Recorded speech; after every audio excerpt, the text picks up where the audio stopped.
இப்போ நீங்கள் அனிருத் வரைக்கும் வாங்களேன். இப்போ அனிருத் அதே கல்யாணி வந்து பார்த்தீங்கன்னா, இப்போ ஒரு படம் அந்த காற்று வாக்கில் 2 காதல் நதி இந்த கல்யாணி வந்து அனிருத் வந்து இன்னும் ரீஃபைன் பண்ணார். அதாவது அவங்க அந்த ராகம் நினச்சி பண்ண மாட்டாங்க.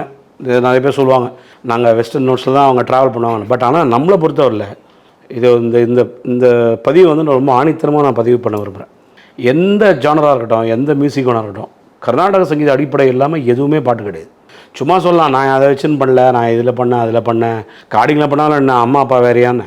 இப்போ ஏபிசிடிஎஃப்ஜிபி வந்து வெஸ்டர்னில் வந்து நீங்கள் ஏபிசிடிஎஃப்ஜிபி சொல்கிறீங்க, நான் கர்நாடக மியூசிக்கில் வந்து சரிகமபதனின்னு சொல்ல வரோம்.